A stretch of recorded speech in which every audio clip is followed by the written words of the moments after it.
Welcome to Taking Steps to Maintain a Healthy Brain as We Age.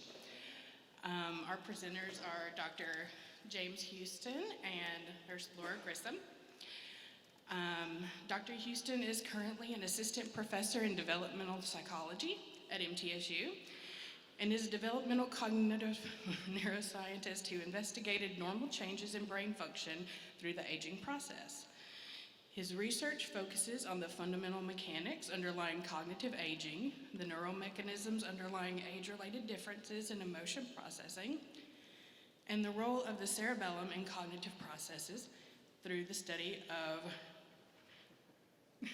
Chiari? Good enough. Malformation syndrome. Notable recent publications have appeared in neuropsychology, pain medicine, the cerebellum, brain communications, and experimental aging research. Our co-presenter, Laura, her role at the center includes helping seniors stay or become physically, emotionally, and socially healthy. She leads exercise classes, fall prevention programs, and health-related sessions. She works with the community, bringing guest speakers to educate St. Clair's participants on topics that are relevant to this population, including medical, social, and mental health. Previously, she worked in St. Clair's Adult Day Service with seniors who needed supervised care and was also the nurse on duty. She received her LPN from Tennessee Technology Center and is a certified dementia practitioner and is also certified as a senior fitness specialist and fitness nutrition specialist. And if we're ready, here's Dr. Houston.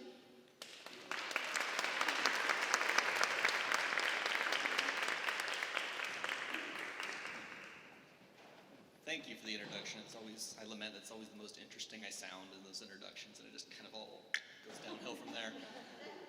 What we'll talk about today is just a little bit about the brain. We'll talk a little bit about brain health. We'll talk a little bit about what we refer to as cognitive function or mental function. And while we're doing so, I think we'll just look at some imaging, because why not? Looking at imaging on a Friday seems like a great way to end the week. We're going to try to work around using a lot of jargon. Neuroscience as a field uses just a lot of jargon. So we're going to try to simplify that as much as we can, but if we're getting stuck on anything, just let me know towards the end for clarifications or something like that, and we'll return and try to figure out what we might be thinking about. So without further ado, I'll be the opening act for Laura, which I think is probably going to be the more interesting talk anyway. All right, so where to begin? I also have a tendency to move around quite a bit, so I'm going to try to stay put. They offered me a lapel mic, but I'll probably fall off the stage, so it was kind of just trying to minimize risk as much as possible. So I'll try to stay put here and try to keep track on things. I'll have a tendency probably to look side to side, but I'll try to keep it to a minimum. Well, first, the brain is just an immensely complex body.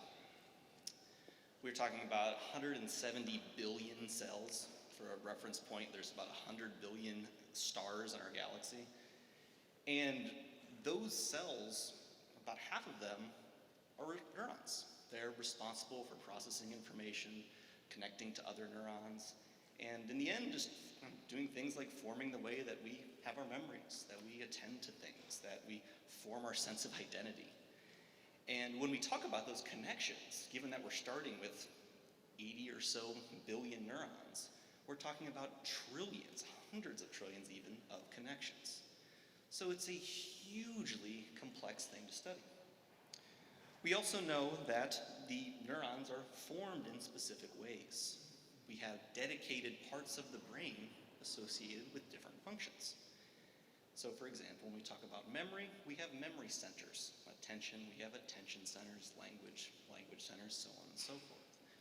But this also means that when we go about engaging in more complex function, like talking to somebody, reading, we're activating multiple of those centers, and those centers are communicating with one another. Just to kind of illustrate this idea, we have a part of the brain called the cerebellum. It sits right in the back of the skull here, so if you can see this image on the slide, it is just like if I was looking towards that wall. Nose in the front, sinus cavities, they look gross in imaging, but then in the very back of the brain, you have what's called the cerebellum. Classically, it's associated with things like movement, coordination, balance, If you've learned about it before, you might have learned about how it's very sensitive to things like alcohol. But we also know more recently that it does a lot of other things. It's associated with emotion function. It's associated with cognitive function, maintaining the way that we like to process memories, and remember who we are, things like that. What this shows on this screen is a type of imaging called tractography, or how different brain areas send signals to other brain areas. And the reason that I chose this one specifically is that it shows how the cerebellum, which is really restricted to just that little part in the bottom right where you have the bright green and the purple. I can walk over to the side, but I definitely will fall off the stage. The green and the purple right there, kind of to the right of the light blue. That part is the cerebellum. But whenever it tries to do something, it can't act alone. It has to communicate with other areas. And all of those colors, the light blue, the purple, those are all communication pathways that connect that part of the brain with the rest of it. So the details aren't really important here, but what the cerebellum connects to are things like our area that's responsible for breathing, keeping ourselves awake and alive. It connects to the motor areas towards the top of the brain, toward the side and the middle. It connects to what we call executive areas, areas that allow us to make decisions, that allow us to draw judgments. So even this one part that for 20, 30 years we thought was just related to coordination, actually is connected all over with the brain. And it's just a tiny little piece, or a tiny little representation of those trillions of connections between brain areas. So I just want to kind of get that into the back of your minds. We're not going to focus on any specific connections per se, but just to think of the brain as this big, complex, interconnected web. Even to think of it kind of as like the way that we are provided electricity. A lot of connected little nodes with wires connecting. Sometimes that can be a good metaphor for the brain. Oftentimes when we want to study the brain, though, we don't do it directly. We don't always put people in scanners. In the end, it's expensive. If I went up to Vanderbilt and said, hey, I want to do a study with 20 people, give me an hour with each of them, they'd say, well, give me a couple $1,000 and maybe we'll get you a spot at 11 p.m. on a Sunday. It's very hard to get scan time. And if some of you might have experienced that from a clinical perspective, but clinical cases get priority over research cases. So we are really struggling oftentimes to get time on the scanners. So when we want to try to understand brain-based phenomena, oftentimes we will use different types of tasks. Memory tasks, attention tasks, things that just are questionnaires that ask, say, some of the basic stuff, like in dementia screeners, do you know who you are? Do you know where you are? Do you know what day of the week it is? And what we know is that we're able to use these types of assessments, what we refer to as cognitive assessments, as proxies for what's going on in the brain, or as representations for what's going on in the brain.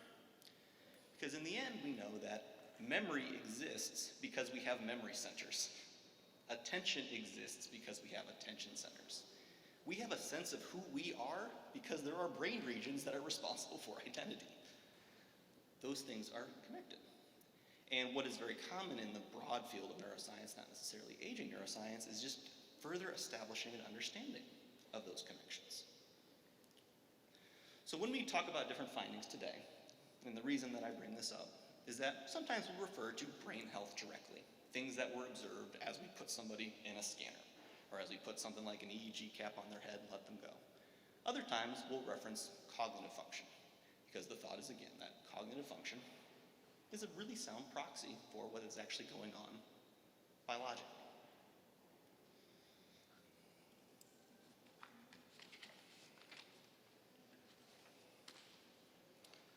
So let's look at just quick two examples of this type of phenomenon.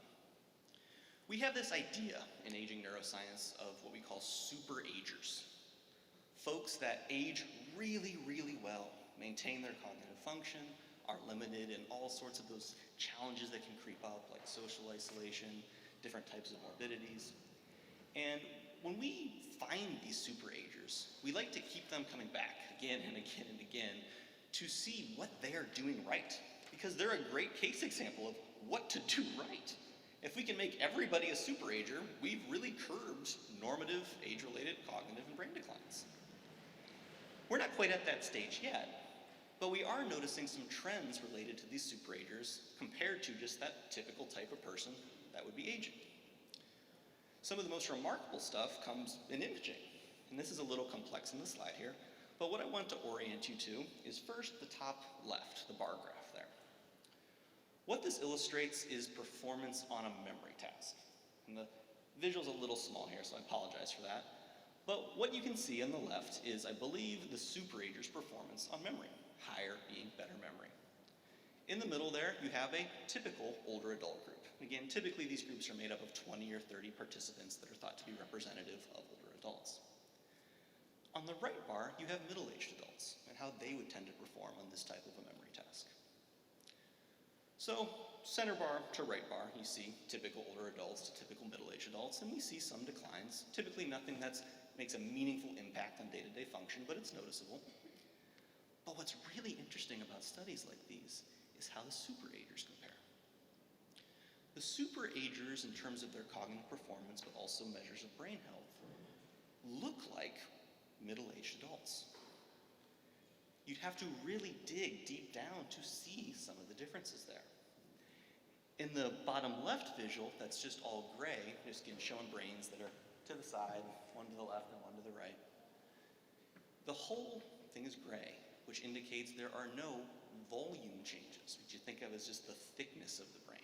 Generally, thicker is better, more volume, better performance from a cognitive perspective, and generally just better brain health.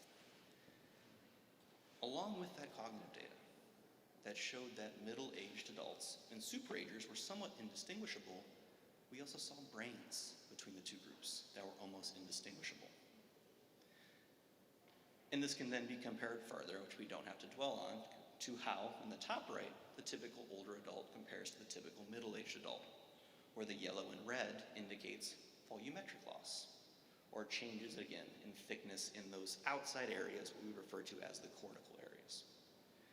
And then in the bottom right, you see some differences between, I believe in that case, was older adults and superagers.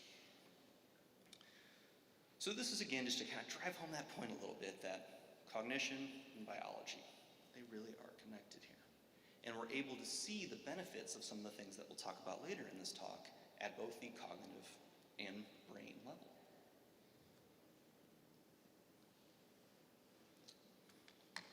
One more study, just again as a quick reference. There is some interest in what we call brain training these days. These are oftentimes clinical control trials. They're sponsored by, say, the National Institute of Health. And they seek to understand how we can identify ways to, say, improve something like memory performance as we age. At minimum, to curb or slow down the age-related losses, and at peak, actually improve memory. And in studies like this, when they take a neuroscientific approach, they often want to tie, again, improvements in cognition in some way to changes in the brain. And this is just one of many studies that indeed found that. This study was kind of interesting. They put in a group of individuals with what they called mild cognitive decline, or mild cognitive impairment, those that are at greater risk for things like dementia, in a scanner, and told them, hey, we're gonna go through a training exercise, and they did this over days and weeks, where we want you to follow moving dots on a screen.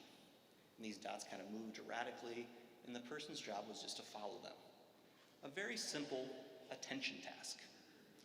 It's boring, it takes time, and it's easy to kind of fall off that trail. But this type of a task also is associated pretty well with things like driving, because if you think about the way we drive, we're regularly following things and monitoring where things exist in our field of view. And not only did these individuals with mild cognitive impairment, those that again can be really struggling sometimes with age-related challenges to cognition, not only did they show improvements in attention, but they also showed activation patterns in their brain that supported those changes. In other words, they found support that their training protocol worked, their training program. It worked at that behavioral level. They could see it in the people that they were getting better at this, and they could also see it in the brain. So again, brain, cognition, I'm probably going to emphasize this a little too much today, so please just yell me down if it gets too boring. So we do experience some declines with aging. I don't really like to dwell on all the different aspects of it. We know they exist. We experience them. They oftentimes begin at midlife. We see changes in brain volume and thickness. We also see changes in what we call gray matter and white matter. If you've heard of that before, you've heard that gray matter is kind of the thinky parts of the brain. It's responsible for processing information, whereas the white matter is the communication pathways. If you use kind of a city planning example, the buildings are the gray matter, the roads in between are the white matter. We do see declines in both as we age, and they both have ramifications. Underlying all of those functions, and we can really just keep diving down and down and down if we wanted to, we see changes in neurochemistry. We see changes in neurochemistry related to reward function, approach, all sorts of things that you can really do a deep dive on if you got a few weeks. So they exist. But there's good news to our general understanding of what's going on, because we've known this for decades at this point.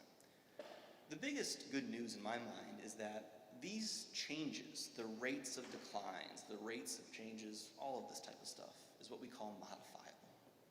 It's within our ability to have some of these changes occur at faster rates, or to slow them down, or have them not occur for a long period of time.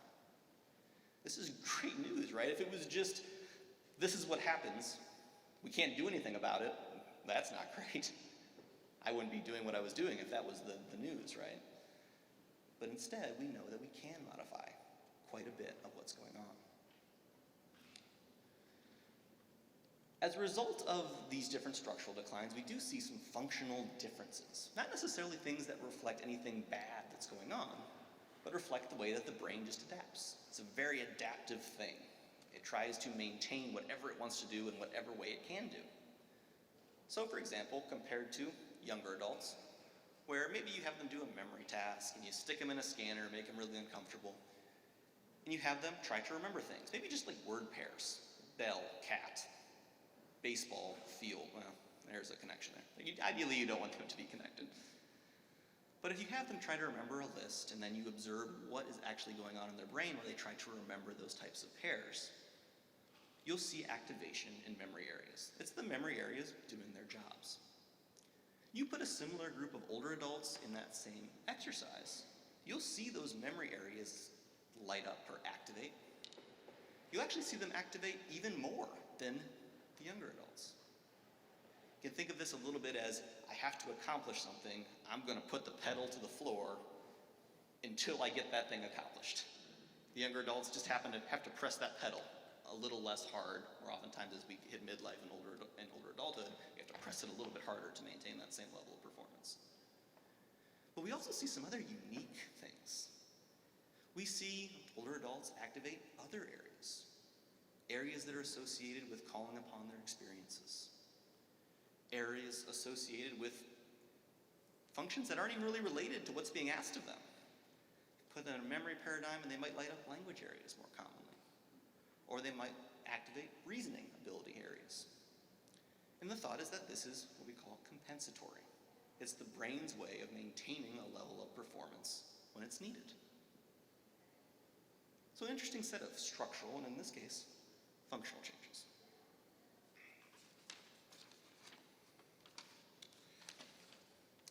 And what we can see here on the right is just kind of a pattern of those changes. I'm going to go off a little bit, lean forward, sorry if I get loud. In the top there, in this case, you can see a brain that was just laid out flat, almost as if I was like this, but flip my head around.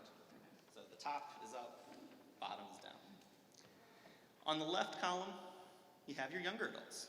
And on the right column, you have your older adults. In this case, both groups were engaged in a very similar memory task that I just explained. The younger adults are activating memory areas in the right middle and right front of the brain. The older adults are activating those areas, even a little bit more, but also on the other side.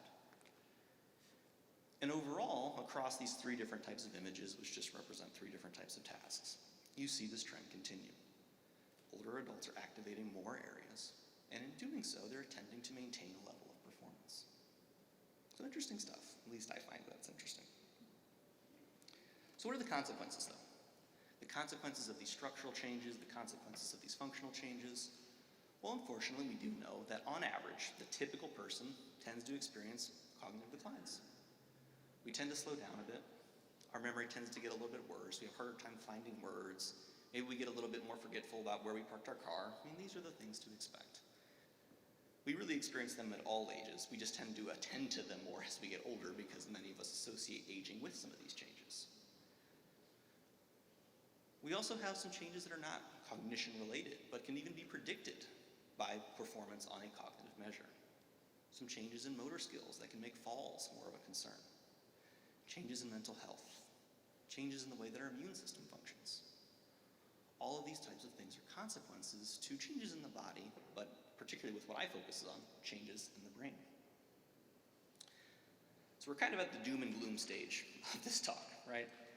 I give a 15-week class on this type of stuff every semester, and this is about week 6, where I really try to keep them coming back. It's like, okay, it's just all downhill from here. But the good news, again, is that things are pretty modifiable. There are things that we can do to slow these declines. And more important than that, and this isn't really related to the talk today directly, but cognition isn't everything. So as a bit of an aside, I look at my students who are almost always between that 18 to 31 age window, and there's a lot of bad things about being in that age group. You're never more stressed, more anxious, more worried about the small details as you are when you're 18 to 31, and science supports that. In the end, once you're established in your 50s and your 60s and your 70s, most reports say you're happier than at any point you've been in your life, except for maybe like early childhood, where you haven't actually experienced many of the stresses of life just yet. So I want to just lay that on top of everything that we'll talk about today. Cognition isn't everything, but it's a good indicator from a clinical perspective and from a knowledge perspective. All right, so what can be done? Well, we know that there are some things that are great to have over the course of a lifespan. Things that are great to have in childhood and younger adulthood, middle adulthood, that can kind of put you a little bit ahead of where the typical person in your age bracket might be. We also know that there are some things that can put you behind where others in your age bracket might be. We refer to these in my field, which was kind of dominated by one major scientific model, as enrichment factors and depletion factors. Things that tend to enrich our minds and things that tend to deplete our resources. But we also know that there are things that we can do in the moment, no matter where we started at. And that's what we'll finish up with here today. So in brief, what are the good things? What are the things that we know to be beneficial? There are quite a few. And really, this is just a selection that really get emphasized by the models that I get to play with on a daily basis. Get a little bit ahead of my notes here. Intellectual engagement, along with formal education. Now, these two are very related. Ideally, if you're going about getting an education, if you're getting an undergraduate, graduate degree, that type of thing, you are pursuing intellectual engagement. But intellectual engagement doesn't require a formal education. It is just an interest in advancing or improving, expanding our knowledge, if you will. And this can be done through reading, through exploring, traveling. All of these types of things can be associated with intellectual engagement. We also know that a lifetime of fitness is good. And really, fitness and exercise is the elephant in the room. I'm not going to emphasize it here because that's really not my field. But again, if you're undecided, if you're undecided for an afternoon talk, consider the exercise talk. My field's been about 40 years of a knowledge base that, hey, exercise. That's the thing that we've been screaming to people for a long time.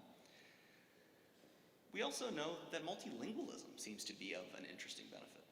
This is a curious one. This tends to, for whatever reason, dominate my major conferences in the past 10 years. There seems to be some aspect of multilingualism that sets people up to experience slower age-related declines.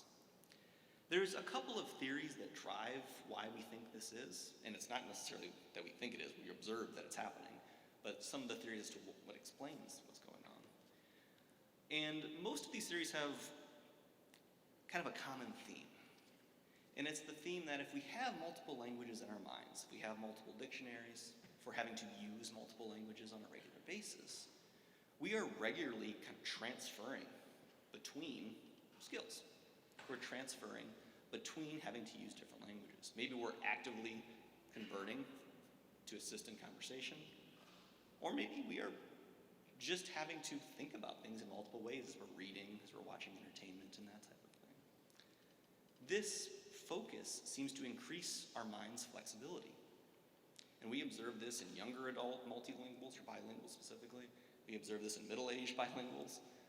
But there seems to be a unique benefit to our older adults. Because not only are they slower in their rate of decline in cognitive function, they are also at lower risk for many neurodegenerative conditions, like Alzheimer's. So something's interesting going on there. In this image to the right is really just illustrating that. It's showing that not only were our multilinguals better off in terms of cognitive function, but there were specific areas of the brain associated with not only language, but also flexibility, having a flexible mind, being able to think adaptively.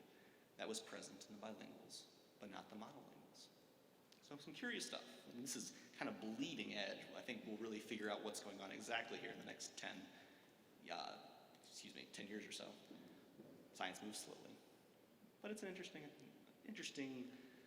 concept in my mind, interesting set of phenomena. Lastly, higher ability. And there's not really any way to get around this, whether you call it intelligence or you just call it ability in general. Neuroscientists will be more likely to call it ability. Those that tend to be higher in intellectual ability, mental ability, tend to age better. It's not really too much to say. I don't really even find that interesting, because there's not much we can do about that. But that is a finding that's out there as well. Okay, so what are the things that we should look out for? What are the things that lead to a depletion of resources, that tend to have us age faster from a biological standpoint? Well, the ones that we really emphasize in my area of neuroscience psychology are things like chronic stress, chronic depression.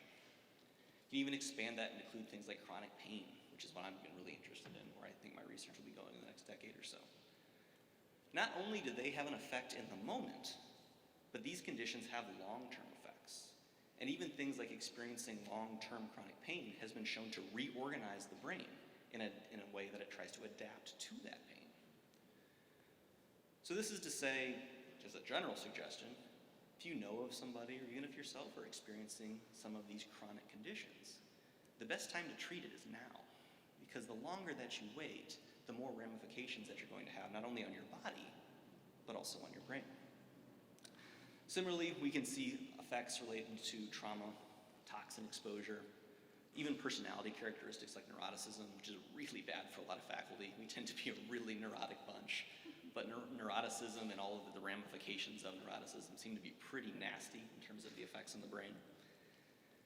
We also have some genetic influences. You'll see this explored in neuroscience, and really neuroscience is starting to get into the genetics world a little bit more.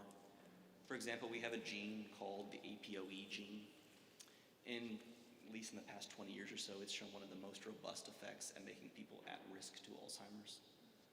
It exists on chromosome 19. It's associated with a couple of different functions.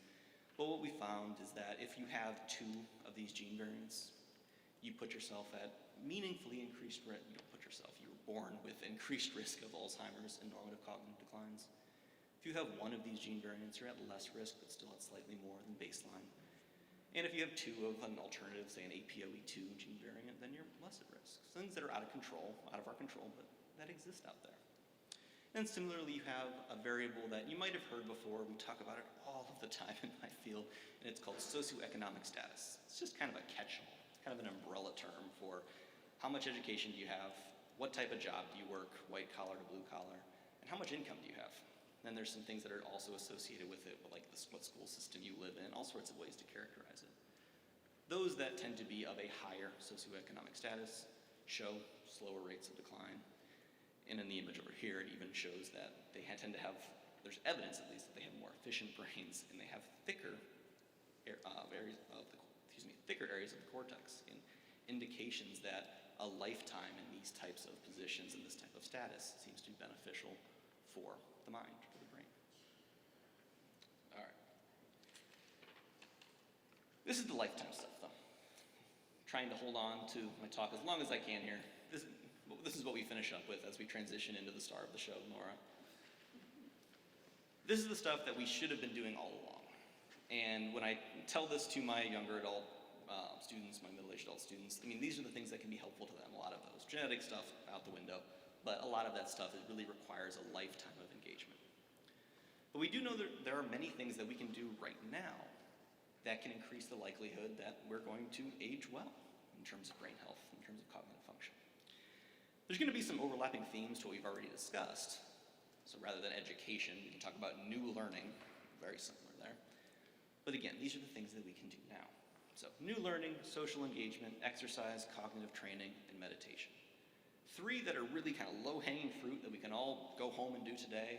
2 that need a little bit more work or maybe have a little more barriers to entry, but I think are worth briefly touching upon nonetheless. First we have is new learning. Those that report an interest in learning new information tend to show slower rates of cognitive decline.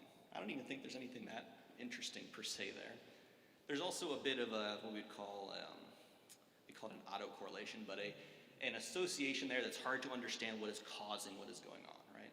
Could it just be that those that are maintaining cognitive function are seeking new information?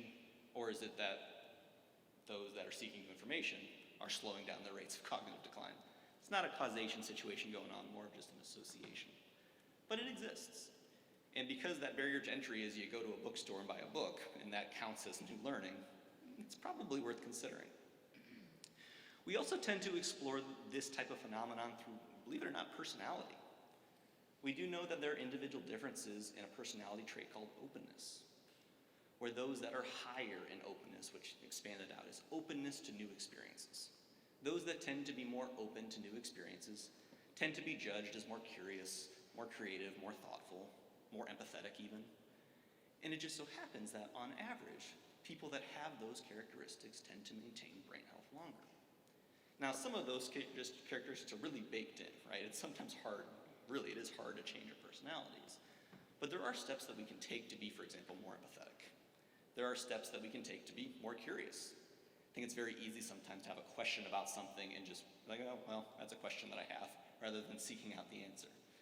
But the more that we seek that answer out, at least based on what the research would say, we'd be a little bit better off. Social engagement. Common thing that I have my students basically at the point that they're chanting at the end of my class is that isolation kills. Isolation absolutely kills. It puts people at greater risk for morbidity, it puts people at greater risk for mortality. More likely to get sick, more likely to pass away. Unfortunately, we saw this very directly through the COVID-19 pandemic. We saw rates of decline in, for example, nursing home communities that we haven't seen in a very long time. But there's some interesting aspects also to the social engagement. It's not just get out there and do it, though that actually probably could get you most of the way there. There is some nuance to what we understand about the benefits of social engagement. Some folks like myself in this newfound area of social neuroscience, it's like 5 years old, it's a baby right now, but it's getting there, shows that we can really treat social engagement just in the way that you might interact with a random person on the street as a cognitive exercise. You think about even going to the front of the line at, say, a CVS, you ask a question or present something, they ask you a question, go back and forth. There's aspects of anticipation, there's aspects of forming an answer and strategizing. It's even more advanced if you think about a conversation you might have at a coffee shop. So in some respects, social engagement is just as much of a cognitive exercise as if I put a piece of paper in front of you and said, here, do this memory task. There really are benefits to social engagement through that mindset, through those mechanisms. We also know that, again, there's specific things. For example, it doesn't seem important the number of social partners that you have. It really doesn't. It doesn't predict much of anything. Rather, your perceived quality of your social engagements does. If you're really happy with your social life, in other words, you're probably going to see the benefits of your social engagement on your brain health. But if you're very unhappy, no matter how many people that is, no matter how engaged in your life they are or not, you probably won't see as many benefits. Now, frequency of social interaction does seem to matter a little bit. So there is significant prediction there. But again, number of partners, doesn't really matter. Doesn't really matter. Exercise, again, elephant in the room. Not going to belabor the point. For about 40 years in my field, we've known that exercise benefits brain health across all different levels. The questions that we've been trying to ask in neuroscience in the past 5 to 10 years are more about the nuances of what's going on, how exercise benefits the brain. So we ask questions like, well, what types of exercises seem to be the most beneficial? What dosage is necessary to observe brain-related differences? And that could be dosage for just seeing a difference versus dosage for what's an ideal change. What can we truly achieve? There's also questions like, well, what about those that are already experiencing cognitive decline, mild cognitive impairment, or even early stages of dementia? Can they benefit from exercise? And then lastly, as neuroscientists, we always try to drill down, go as deep as we can go to finding mechanisms. And we try to figure out what's going on, why? We're interested in the why more than anything. So very briefly, and again, this can be expanded upon, I'm sure, to a great degree in the afternoon talk about exercise. In neuroscience, we know that aerobic exercise has shown the most consistent effects. That's effects on, say, brain thickness, brain activation patterns, brain efficiency. The evidence so far on resistance training also seems to be pretty positive, but it's not as well established, again, in the neuroscience field. It could be entirely different in biomedical engineering or in health sciences and exercise science. And from a dosage perspective, again, to see brain-based differences, there's some different suggestions out there, but they all kind of center around the idea of 1 hour of exercise, 3 days per week, for at least 4 months. And that seems to what shows, again, changes. When we put people in the scanners, that's what shows changes, interestingly enough.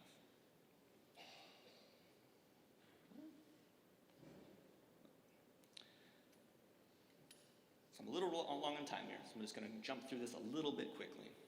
What you can see on the left is just a pattern of exercises, a training program that included both aerobic activity and stretching and toning.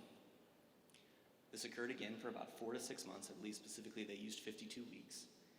And they put people in an MRI scanner beforehand and then put them in a scanner afterwards. And they looked at some of those changes. In this particular study, which kind of is a representation of what's broadly considered in the literature as fairly accurate, the aerobic activity training program was effective at changing cortical thickness, changing aspects of the brain that were associated with memory function, attention function, higher order processing, and motor control. Whereas the toning and stretching was not. And scientists love these findings. They love seeing certain programs work and certain programs not work because it helps us kind of dig further into the mechanisms. That's what's going on. Similarly, there's a great publicly available study by Stillman and colleagues. They just reviewed the literature. They looked at the neurochemistry of the brain and cells of the brain, as well as, functions like emotion, mood disturbance, sleep. And unsurprisingly, they found that exercise was benefit to all age groups, but it was particularly beneficial to older adults. It showed particular benefits for mood states in older adults, for sleep quality in older adults. It showed particular benefits for what we call brain-derived neurotrophic factor and insulin growth factor, things that are associated with nerve growth as well as body maintenance, the neurochemical level. So a lot of established findings that there's really no room to doubt it anymore, that exercise is beneficial. All right, some more of the far-reaching stuff, cognitive training. Most important thing I can say about cognitive training is that the over-the-counter stuff is not supported by science. Things like Lumosity, things like brain supplements, Alpha Brain, anything that sounds very supportive or sometimes masculine, is generally not going to work. Oftentimes the supplements are safe. They might be FDA approved for safety, but not for what we call efficacy or actual treatment effect. What we know today about training is that even things like Lumosity, which falsely claims that it's supported by neuroscience and they have been sued, it's no better than doing Sudokus and word puzzles, math problems, traveling. Again, it's not to say that there's anything inherently bad about them apart from whatever fees they charge you for partaking in them. But they're not going to be any more beneficial than, again, going to your local convenience store and grabbing a crossword puzzle. Now, there do exist clinical control trials out there that are sponsored by the National Institute of Health. These are really intensive programs. They emphasize specific gains. You want to have a specific gain in memory or specific gain in cognitive function, say post-stroke or even just generally related to age-related changes. And they exist, but they're much more intensive. And they're closed off right now. We're seeing the data kind of continue to be evaluated, but early indications suggest that individuals enrolled in these types of trials that occur for months on end are experiencing gains that exist for up to 10 years. So we'll really see where this goes over the course of the next 10 to 20 years. Again, science is slow, but there's hope. There's hope that we'll have a better understanding in the next decade or so. And lastly, meditation. Meditation is a complex topic that really deserves an entire talk to itself. We can talk about passive meditation, like mindfulness. We can talk about active meditation, like yoga or chanting exercises. We know that when we put people in a scanner and have them meditate, it's hard because they're in a scanner and it's threatening and stressful. But when we can get at it a little bit, we see that passive types of meditation show benefits. It shows benefits to mindfulness, to stress reduction, to a sense of, kind of a consistent sense of self, better mood states. And we know that we see similar benefits to things like yoga, though those tend to be a little bit different. They tend to benefit things related to motor control, attentional control, a little bit more. So meditation in general seems good, but we quite haven't established exactly how in some ways. But I think it's safe to say doing it is generally a good idea for you. All right, takeaways. There are no shortcuts. You gotta work. Classic professor in aging over at Stanford, Laura Carstensen, likes to say, aging isn't for wussies. And she's probably the best known aging researcher in the or at least in psychology that I know that exists. You gotta put in the work to see the gains. There's no shortcut, unfortunately. We know that social engagement, we know that exercise, we know that, my mind's fried at this point. What else I got up here? Social engagement, exercise, meditation, cognitive training, learning, all good things for us. And we'll continue to see advancements made in years to come. And we can all do it. I think that's the biggest takeaway. We can all do it today. And Laura's going to talk a little bit about how we can do it in Murfreesboro at the St. Clair Senior Center. So if you want to come up here, and I'll just end my spiel here. If you want to learn more about what we're doing in MTSU, at MTSU in my cognitive aging lab, feel free to navigate to our website. It's on the board, it's on the slides there. You can also give me a call at any time, or you can send me an email. I did bring a big old pile of business cards that I'll just send around the whole box, and if you want one, you can take one. We do seek participants for our studies. We pay about $10 per hour usually, but only once or twice per year, so don't think of it as a source of income.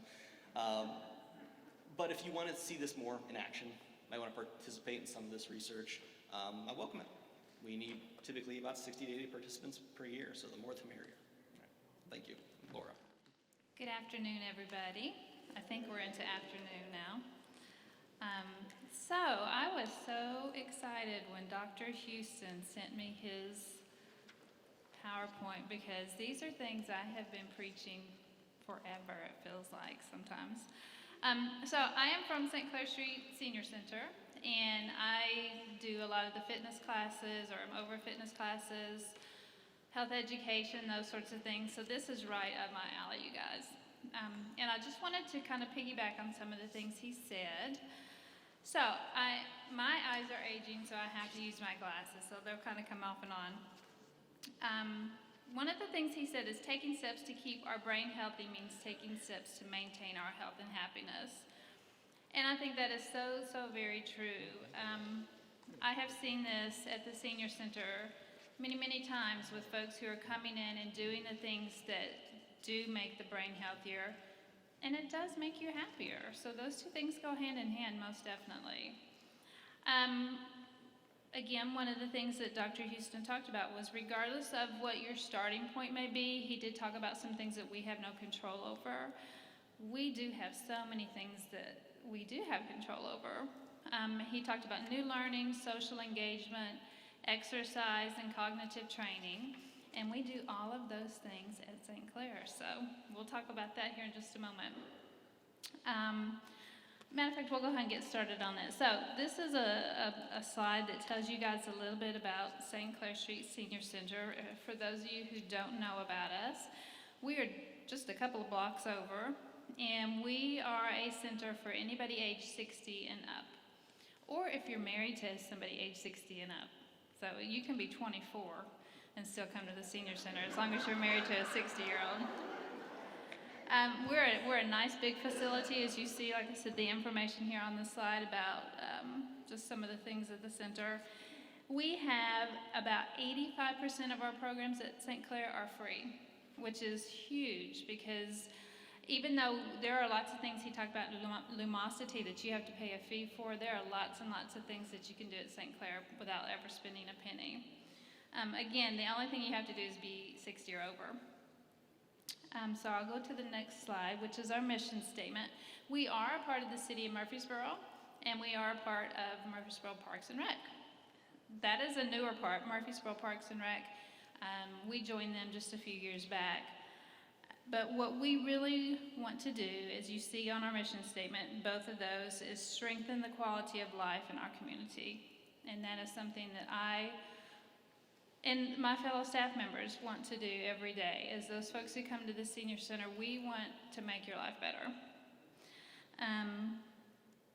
And we do that through lifelong learning, promotion of health and well-being, socialization, and volunteer opportunities. Again, all of these things are tying in with the stuff that Dr. Houston talked about. So come to St. Clair if you haven't already been there. All right, we're going to start with our educational programs. I could not list everything that we do at St. Clair, so I just gave some examples. We have a whole room dedicated to folks who quilt and knit and crochet, all of those sorts of things. If you know how to do it, we have free time to come in and do it. If you want to learn how to do it, we have classes to teach you. We have a program, we haven't done this one in a little bit, but I've been told we're going to get it started again. Do this, not that. And this is an educational program where you will learn the right thing to do. We would talk about scams, finances, all kinds of things. We do have computer classes. Someone just asked me about that this morning. We have a wonderful volunteer who is teaching a computer class right now, and we will continue to do those over and over again. Musical clubs are getting ready to start back. I think these are for folks who already played these, but we have had directional classes in the past as well. Ukulele, keyboard, different kinds of instruments. And then one thing I do is health break. So while we'll bring in doctors, therapists, different folks in the health field that will come in and educate you. Dr. Houston has been there. Several other MTSU faculty have been there to educate our folks on different things that are important to you. In the garden, again, I'm not going to read every one of these off, but we have a lot of different education classes over at St. Clair. And again, as a matter of fact, I'm pretty sure all of these are free. The only one I see in there that might have a charge is wills, and we do have a connection with a lawyer, a local attorney, and he does wills for our folks at a very, very reduced fee. So the next one is my favorite. These are the fitness classes. So he talked about the elephant in the room. This is something that anybody that knows me, if you talk to me for more than 10 minutes, exercise is going to come up at some point. We have a lot of different exercise fitness classes at St. Clair. We would love to get you plugged into. We have everything from the beginning. If you say, I have never exercised, or I haven't done it in many years, we will find a class for you. And we go all the way up to Zumba. And if you know anything about Zumba, you know that means you're going to move. So that's right. And we have a little bit of everything in between. And if your thing is not to come to an exercise class, but you like to dance, we do a lot of dancing at the Senior Center as well. So we have 4 different line dance classes at the Senior Center right now. So whether you're a beginner or you've been doing it for years, we'll get you in there. And we also have a wonderful ballroom dance class where Debbie Sullivan, who has her own studio in Nashville, she comes in for a small fee and she will teach you how to do the foxtrot or the cha-cha, or, we have a different dance every month. She starts at the very beginning and you add on to that with each class. They laugh in that class more than anywhere else. They just chuckle all day long. We walk the Greenway. We have a class called Harmonicas for Health. If you have any kind of lung issues, this is a fantastic class for you to strengthen your lungs. And then, of course, we have what I call open gym.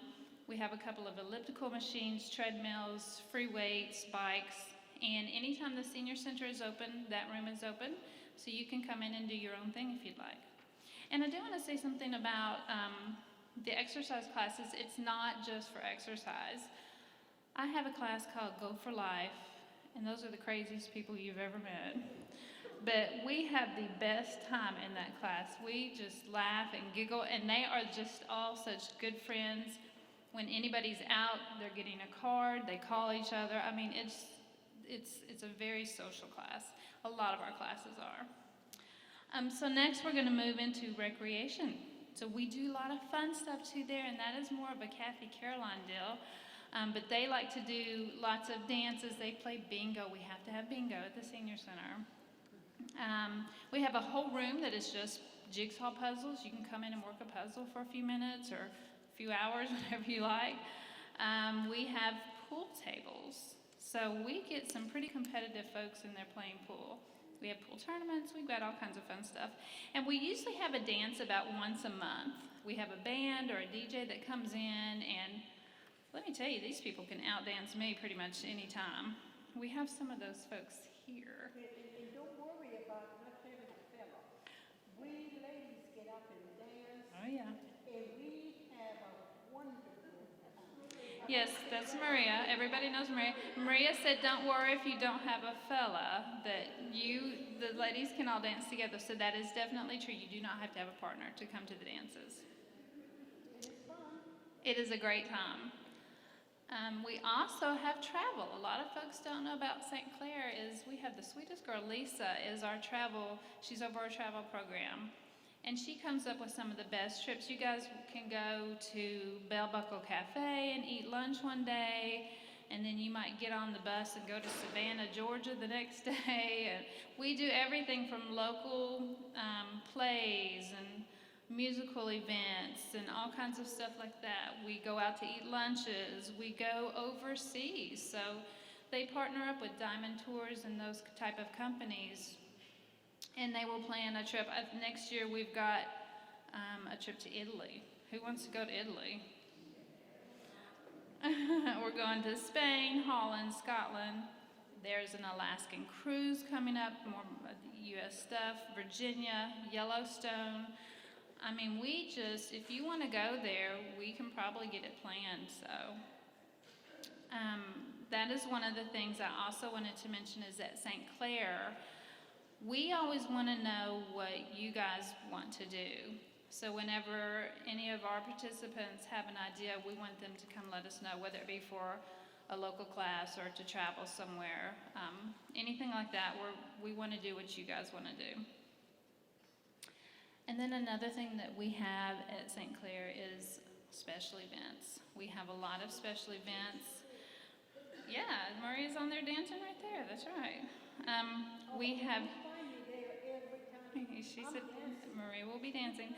We have an art show every year. We like to recognize our veterans. We have a salute to veterans. We do, I have an annual health expo, which this conference has been put off for a couple of years, but we are going to have it in October. So we have a health expo where we have doctors, all kinds of healthcare professionals come in and do different tests. You can get a lot of fantastic health information that day. We have plays, dances, like I said, pretty much every month. We have holiday meals together. We really know how to have a good time at St. Clair. We also play things like Senior Feud, which is kind of like a TV show with Steve Harvey on it. We do that. We have Butterbean auction. We just, again, if y'all can come up with it or if our staff can come up with it, we're going to do it.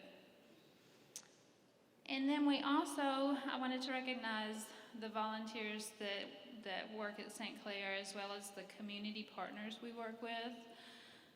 We wouldn't be able to do the things we do without them. We have wonderful, wonderful partners out in the community, such as Walgreens does a lot of stuff with us. We work with the UT Extension. They come in and give us some fantastic programs. You can see on the slide here, we just had the St. Thomas Ascension mobile mammography unit there. We have had also, you'll see the Songs of Sound to do free hearing tests. We also, one of my favorites at the center is Meals on Wheels.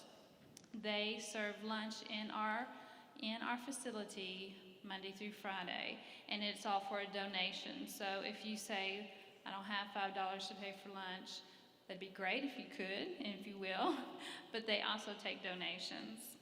And there's just a fantastic group of folks that work there as well. So, to kind of wrap things up, this is St. Clair Street Senior Center. We're open Monday through Friday. We open at 6 in the morning, so if you're an early riser, come on out. And we stay until 7 p.m. Monday through Friday. And then we're also open on Saturday. We open a little later at 8, and we're there till 5, and Sunday from 1 to 5. Again, even just for that weight room, if you wanted to come in and get on the treadmill or something, it's a lot better to go to a smaller place, like in my opinion, than to pay a fee and go to a crowded place. But other special things that we have at the Senior Center, my support groups, I love our support groups. We have a fantastic Parkinson's support group. We have a wonderful, wonderful widow support group and a lovely grief support group. So again, we try to satisfy the needs of our seniors. We do Medicare counseling. We talked about the legal help. We have a weight loss class, guys, that we offer a snack in every time we meet. But it's a healthy snack. And we also have a rabies clinic every year. Folks can bring in their dogs and their cats, and they do that at a very discounted price. So we want to encourage seniors to enjoy their life by taking care of themselves, continuing to learn, and to have fun. And we try to accomplish all of those things every time they're there. We're not perfect, but we have a good time at St. Clair. I do have business cards, so if anybody's not familiar with the Senior Center, I'd be more glad to give you that. It'll have my email on it, our phone number. If you have any other questions, you can just contact me. So thank you so much for letting me be here. Thank you, Dr. Houston.